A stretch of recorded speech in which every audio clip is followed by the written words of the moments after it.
Hi everyone, it's Ryan from Fruit Produced here with an MMORPT, that's an MMO report. Today we are going to be talking about the newest expansion in Star Wars The Old Republic. Years after the game's initial release, BioWare decided to change the formula and release an expansion dedicated to the single-player experience? In an MMO?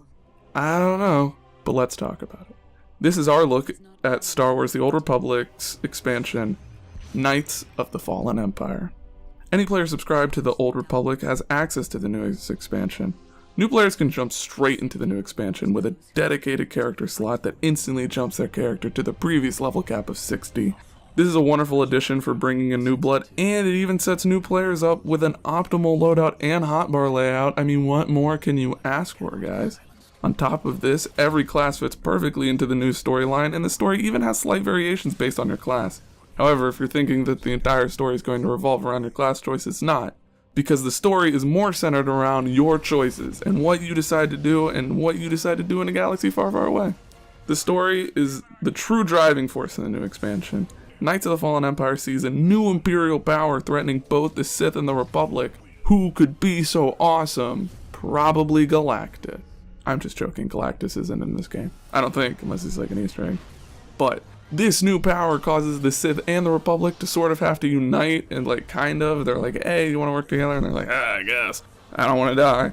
But as the hero of the previous story, you are the perfect person to handle the new threat. Unfortunately, the bad guys know this too. I mean, how would they not? They're like, hey, who was the cool guy in the last one? And then they say your name, and then they're like, alright, freeze him in carbonite. So then they freeze you in carbonite. After being frozen in carbonite, when you are finally released from your frozen prison, things are worse than ever. So naturally you assemble your group of misfits to save the galaxy. I understand this is a lot like Guardians of the Galaxy, but, I mean, stick with me guys, it's Star Wars.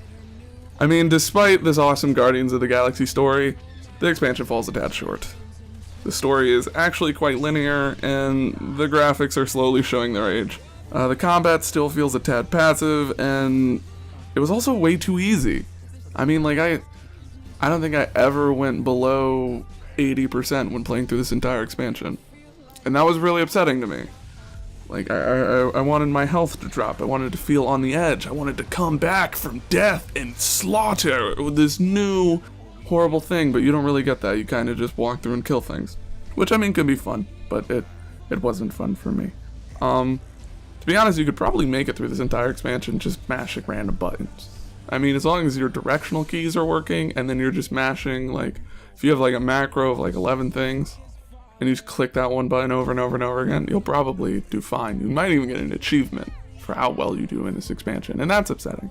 I mean, also, they kind of went the way of Telltale, with the expansion is a little episodic, and so far the experience offers about 12 to 13 hours, just telling off of my experience of gameplay of right now. The end of the experience is a heavy grind, and it's really sort of just there to stop you. It's like a stop sign. It's like, yo, wait for more content, which, I mean, I kind of liked the grind, but I don't think most people are like me.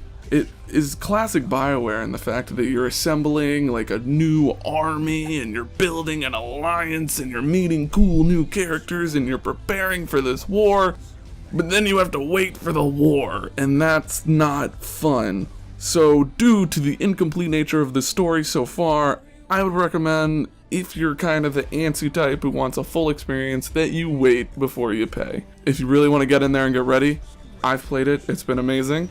I would suggest, if you're like me, to just jump in there and play the game. Have fun.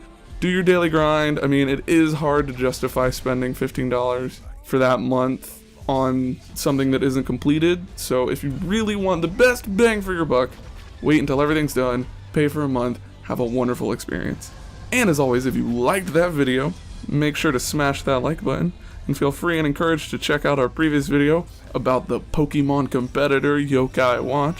And be sure to tune in for more previews, reviews, and discussions on everything pop culture and gaming has to offer. And as always, don't forget to subscribe.